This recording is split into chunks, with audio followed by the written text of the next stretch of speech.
والصلاة والسلام على سيد الأنبياء والمرسلين وعلى آله وأصحابه أجمعين أما بعد. أعوذ بالله من الشيطان الرجيم. بسم الله الرحمن الرحيم. من ذا الذي يقرض الله قرضا حسنا فيضاعفه له وله أجر كريم. يوم ترى المؤمنين والمؤمنات يسعى نورهم بين أيديهم وبأيمانهم بشراكم اليوم جنات تجري من تحتها الأنهار خالدين فيها ذلك هو الفوز العظيم. صدق اللہ العظیم. ہمارا سبق چل رہا تھا سورہ حدید کا، اور سورہ حدید کے اندر ہم نے اللہ رب العزت کا تعارف سنا، اور پھر اللہ رب العزت نے فرمایا کہ جو پروردگار زمین کو بنا سکتا ہے، آسمانوں کو بنا سکتا ہے، سب کچھ جانتا ہے اور ہر وقت وہ تمہارے ساتھ ہوتا ہے، تو پھر پروردگار نے فرمایا اس رب پر ایمان، اس رب کو مان لو اور اس رب کے بھیجے ہوئے پیغمبر کو بھی مان لو، اور پھر ماننے پر ثبوت پیش کرو کہ تمہیں محبت اللہ کے ساتھ ہے، تمہیں محبت اللہ کے رسول کے ساتھ ہے. تو ثبوت کس طرح پیش کرو؟ انفقوا مما جعلکم مستخلفین فیہ، جس چیز میں اللہ نے تمہیں جانشین بنایا ہے، جو مال اللہ نے تمہیں عطا کیا ہے تھوڑی دیر کے لیے، چند سالوں کے لیے جو مال تمہیں دیا ہے، اس مال کو خرچ کرو. اور بتا دو دنیا والے کہ ہمیں دنیا کی محبت ہمارے دلوں میں نہیں، دنیا کی لالچ ہمارے دلوں میں نہیں، ہمارے دلوں میں صرف اللہ اور اس کے حبیب کی محبت ہے. اور بار بار فرمایا، اور یہ فرمایا کہ فتح مکہ سے پہلے جو لوگ ایمان لائے اور اللہ کے راستے میں خرچ کیا اور اللہ کے راستے میں جان کی قربانی پیش کی، وہ لوگ، اور جنہوں نے فتح مکہ کے بعد اللہ کے راستے میں مال خرچ کیا، ایمان لایا اور پھر جان کی قربانی پیش کی، دونوں برابر نہیں ہو سکتی. لیکن ایسا بھی نہیں کہ بعد والوں کو اجر نہ ملے. فرمایا نا کل وعد اللہ الحسنى، ہر ایک کے ساتھ اللہ نے اچھا وعدہ فرمایا ہے. پہلے والوں کو بھی اجر ملے گا اور بعد والوں کو بھی اجر ملے گا، لیکن درجات کے اعتبار سے اولئک اعظم درجۃ من الذین انفقوا من بعد وقاتلوا، جو فتح مکہ سے پہلے ایمان لائے، مال خرچ کیا، اللہ کے راستے میں جان کی قربانی پیش کی، ان کے درجے ذرا بلند ہیں. آگے اللہ تعالیٰ فرماتے ہیں من ذا الذی یقرض اللہ قرضا حسنا، وہ جو اللہ کو قرض دیتا ہے، قرضا حسنا، اچھا قرض دیتا ہے. اللہ کو قرض دیتا ہے، اللہ کو کیا ضرورت ہے قرض کی. فرمایا یہاں پر یہ جو تشبیہ دی جا رہی ہے، اللہ کو جو قرض دیتا ہے اچھا قرض، فَيُضَاعِفَهُ، تو اللہ تعالیٰ بڑھا دیتا ہے اس قرض کو، لہو، اس دینے والا کے لیے، وَلَهُ أَجْرٌ كَرِيمٌ، اس کے لیے عزت والا اجر ہے. اللہ کو قرض دینے کا کیا مطلب؟ یہاں تشبیہ دی جا رہی ہے کہ اللہ کو قرض جو دیتا ہے خوش دلی کے ساتھ، احسان جتلانے کے لیے نہیں دیتا، بلکہ جیسے ہی اللہ کے راستے میں خرچ کرنے کا موقع ملتا ہے وہ فوراً خرچ کرتا ہے کہ اللہ تیرا شکر ہے کہ تو نے مجھے اللہ اپنے راستے میں خرچ کرنے کا جو ہے توفیق دے دی، موقع دے دیا. یہاں پر تشبیہ جو دی جا رہی ہے، جو تشبیہ کسی چیز کے ساتھ دی جاتی ہے، وہ سارے پہلو مراد نہیں ہوتے ہیں، بلکہ ایک پہلو مراد. وہ کیا؟ دیکھیے، جس طرح اگر آدمی کسی کو قرض دیتا ہے تو اس قرض کا ملنا کیا ہوتا ہے؟ یقینی ہوتا ہے کہ ایک نہ ایک دن مجھے قرض واپس مل جائے گا. اسی طرح اللہ کے راستے میں جو مال دیا ہوتا ہے اس کا واپس ملنا کیا ہوتا ہے؟ یقینی ہوتا ہے. دنیا کے اندر ایک دو گے تو 10 ملیں گے، اور آخرت میں تو اللہ تعالیٰ بڑا چڑھا کر کے اس کو دے گا. کتنا بڑا چڑھا کر کے دے گا اللہ تعالیٰ؟ فَيُضَاعِفَهُ، اس کو بڑھا دے گا اللہ تعالیٰ. کتنا بڑھائے گا؟ انسان کے یہ اخلاق ہے، جس طرح انسان کے اخلاص کے اعتبار سے، جس طرح انسان کا اخلاص ہوگا، اخلاص کے ساتھ خرچ کیا ہوگا، اسی طرح اللہ تعالیٰ اس کو کیا کریں گے؟ بڑھائیں گے. تو تشبیہ سمجھ میں آ گئی کہ جس طرح قرض کا ملنا کیا ہوتا ہے؟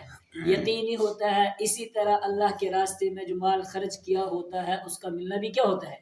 یقینی ہوتا ہے. اس اعتبار سے فرمایا کہ جو انسان اللہ کو قرض دیتا ہے اچھا قرض، یہ مطلب نہیں ہے کہ اللہ کو ہمارے مال کی ضرورت ہے، اللہ غریب ہو گیا نعوذ باللہ، اللہ فقیر ہو گیا تو ہم سے کہتا ہے تم مجھے قرض دو، ایسی بات ہے ہرگز نہیں. اللہ نے اس کو فرمایا قرض حسنہ. قرض حسنہ یعنی خوش دلی کے ساتھ دیتا ہے، احسان جتلانے کے لیے نہیں دیتا ہے. تو اللہ تعالیٰ اس کو بڑا چڑھا کر کے دیتے ہیں.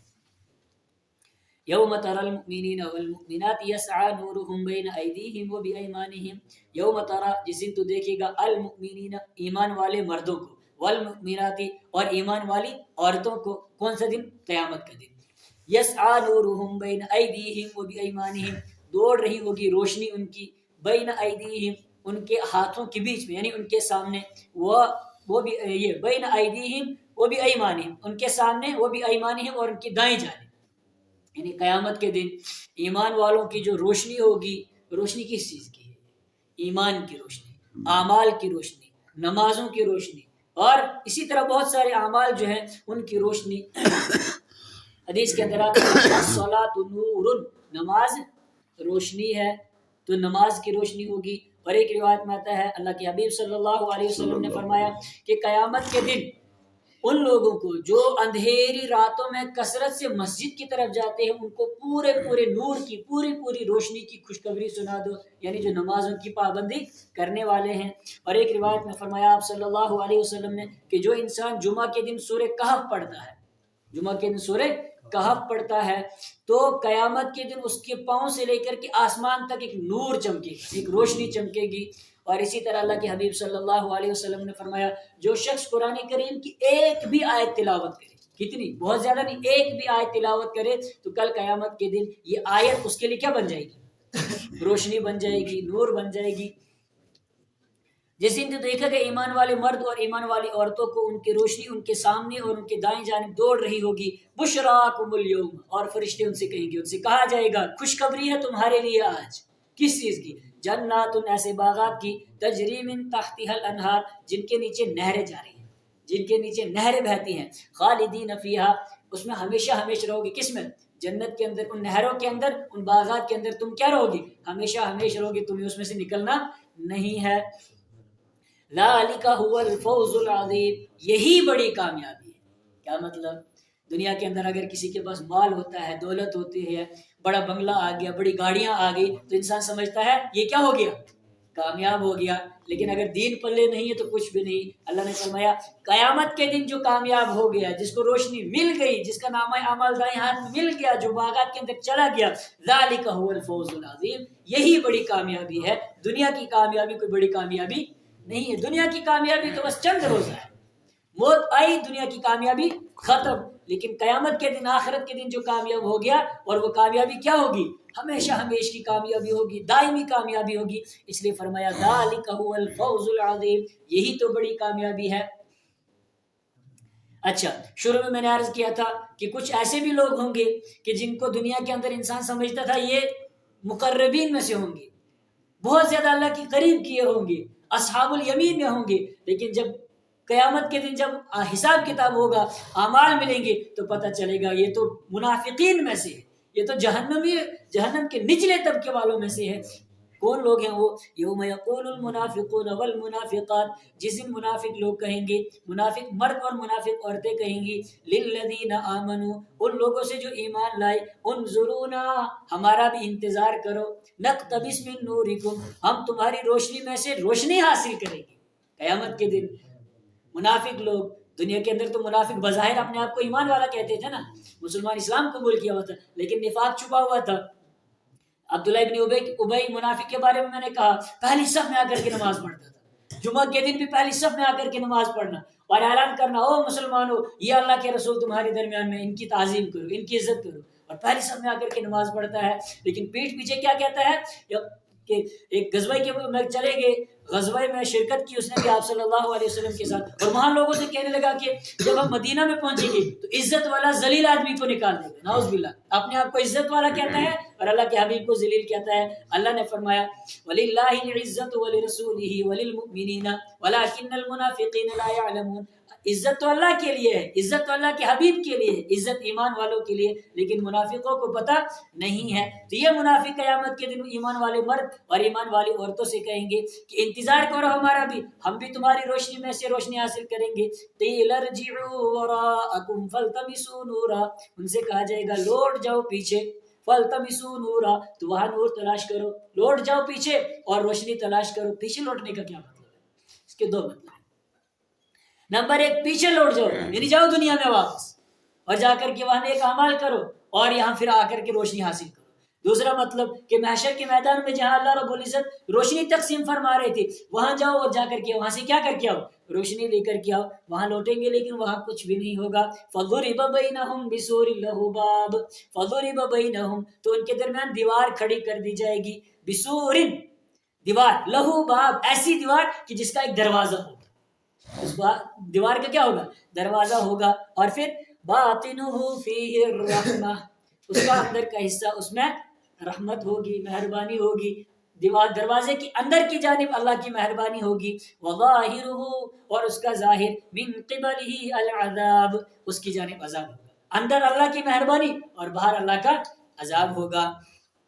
ہائے ہائے، جب وہ دروازہ دیوار کھڑی کر دی جائے گی تو جب اندر دیکھیں گے تو اس دیوار سے اندر کی طرف سارا نظر آ رہا ہوگا، جہاں کر کے دیکھیں گے ایمان والے جنت کے اندر ہے، بڑے مزے کر رہے ہیں، بڑی مستیاں کر رہے ہیں، بڑی عیش کی زندگی گزار رہے ہیں، تو باہر سے آواز دیں گے، یہ منافق لوگ باہر سے آواز دیں گے، کن کو؟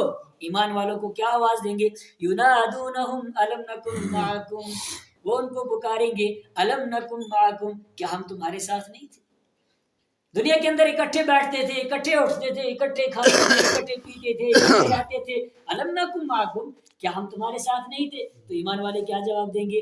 قالوا بلا، کہیں گے ہاں ہاں کیوں نہیں، دنیا کے اندر ہم اکٹھے تھے، کھاتے پیتے اٹھتے بیٹھتے سب کچھ اکٹھے کرتے تھے، ولکنکم فتنتم انفسکم، لیکن تم نے گڑبڑ کی، کیا کیا؟ ولکنکم، لیکن تم نے فتنتم انفسکم، اپنی جانوں کو آزمائش میں ڈال دیا، اپنی جانوں کو فتنے میں ڈال دیا۔ فتنے میں کیسے ڈال دیا؟ وَتَرَبَّصْتُمْ، واو تفسیریہ، تربستم، تم انتظار کرتے تھے، کس چیز کا؟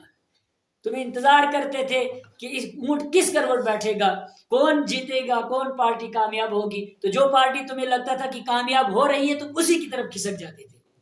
تعبدون علی حرف، تم اللہ کی عبادت تو کرتے تھے لیکن کنارے پر بیٹھ کر کے اور تماشا دیکھتے تھے، کون سی پارٹی غالب آتی ہے، کون سی پارٹی جیتتی ہے، تو دینداروں کے ساتھ جب دیکھتے تھے کہ دیندار کامیاب ہونے والے تو دینداروں میں گھس جاتے تھے، دیکھتے تھے کہ بے ایمان کامیاب ہونے والے تو بے ایمانوں کی طرف گھس جاتے تھے۔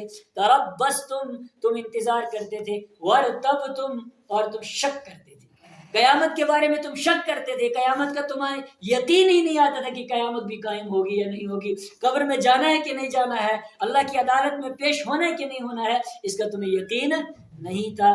وغرتکم الامانی، اور تم کو دھوکے میں ڈال دیا تھا تمناؤں نے، بڑی بڑی امیدیں، حتی جاء امر اللہ، یہاں تک کہ اللہ کا حکم آ گیا۔ کیا تھا اللہ کا حکم؟ موت آ گئی۔ وغرکم باللہ الغرور، اور تم کو دھوکے میں ڈال دیا اللہ کے بارے میں، الغرور، دھوکے میں ڈالنے والے نے۔ کون تھا وہ دھوکے میں ڈالنے والا؟ شیطان۔ فَالْيَوْمَ لَا يُؤْخَذُ مِنْكُمْ، اب اوپر دوستی کا واسطہ دیا نا کہ ہم اکٹھے رہتے تھے، اکٹھے اٹھتے تھے، اکٹھے کھاتے تھے پیتے تھے، لہٰذا ہمیں بھی اس جہنم سے نکال لو، لیکن یہ دوستی کام نہیں آئی۔ تو انسان کا جس طرح کا مزاج ہوتا ہے، مزاج بن جاتا ہے تو پھر کام بھی ویسے کرتا ہے۔ دنیا کے اندر اگر کسی کی دوستی کام نہیں آتی ہے تو پھر جیب سے پیسہ نکالتا ہے کہ لو کتنا پیسہ لگے گا اس کام کو کرنے کے لیے، رشوت دیتا ہے۔ تو رشوت چونکہ دنیا میں بنا ہوا تھا مزاج ویسا رشوت دینے کا، تو یہاں پر بھی کہیں گے کہ ہم سے سب کچھ لے لو اور ہمیں چھوڑ دو۔ فرمایا فَالْيَوْمَ لَا يُؤْخَذُ مِنْكُمْ فِدْيَةٌ، تو آج تم سے نہیں لیا جائے گا فدیہ، بدلہ، تم سے رشوت نہیں لی جائے گی، وَلَا مِنَ الَّذِينَ كَفَرُوا، اور نہ ان لوگوں سے جنہوں نے کفر کیا، نہ منافقوں سے رشوت لی جائے گی اور نہ کافروں سے رشوت لی جائے گی۔ مَأْوَاكُمُ النَّارُ، پڑے رہو اسی جہنم میں، مَأْوَاكُمُ النَّارُ، تمہارا ٹھکانہ جہنم ہے، ہِیَ مَوْلَاكُمْ، وہ تمہاری ساتھی ہے، وہ تمہاری کارساز ہے۔ کون؟ جہنم ہی تمہاری ساتھی ہے، وہی تمہاری کارساز ہے۔ وَبِئْسَ الْمَصِيرُ، اور بہت بری جگہ ہے لوٹ کر جانے کی۔ کون سی؟ جہنم کی جو جگہ ہے وہ بہت بری جگہ ہے۔ اللہ رب العزت میری بھی اور آپ کی بھی اور پوری امت مسلموں کی جہنم سے حفاظت فرمائے۔ وآخر دعوانا ان الحمدللہ۔